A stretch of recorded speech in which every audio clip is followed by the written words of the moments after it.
welcome and a happy Dussehra. You're watching the news with me, Anubhuti. Let's take a look at what's making headlines. The Indian Air Force celebrates its 87th anniversary at the Indian Air Base. A spectacular air display including vintage and modern transport aircraft and frontline fighters. The air display commenced with the flag-bearing skydivers of the famous Akash Ganga team dropping out of an A-32 aircraft in their colourful canopies. IAF Wing Commander Abhinandan Vardhaman, who shot down Pakistani F-16 jet, leads the MiG-21 Bison formation in flypast at the Indian Air Force Day celebrations. Speaking on the 87th Indian Air Force Day, Air Chief Marshal Rakesh Kumar Singh Bhadoria said that the Pulwama terror attack was a stark reminder of the constant threat from the neighbouring countries. There has been a major shift in the government's way of handling terrorist attacks. Remember, 40 CRPF Jawans were killed in the Pulwama terror attack in J&K.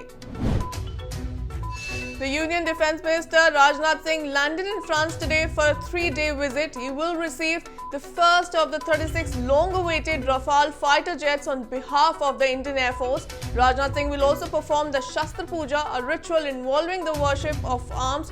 During the acceptance ceremony, he will undertake a sortie in the aircraft and hold on a discussion with the country's top leadership during his time in France.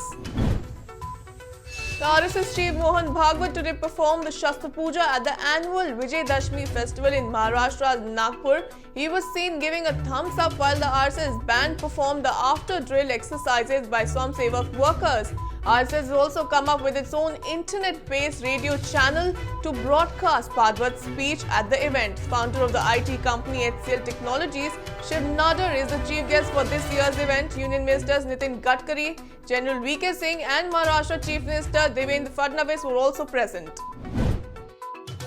Ace shuttler Saina Nehwal has appealed to the External Affairs Minister S. Jaishankar seeking his help in processing her and her trainer's visa a week ahead of the Denmark Open. Saina Nehwal wrote in a tweet tagging Jaishankar that she is yet to get her visa processed for the tournament. The Denmark Open will be played from October 15 to October 20th. US President Donald Trump has threatened to destroy Turkey's economy if Turkey goes off limits after his surprise decision to pull out US forces of northeastern Syria. In a series of tweets, Trump defended the move that could open the way for Turkey to launch an attack on the Kurdish fighters across the border.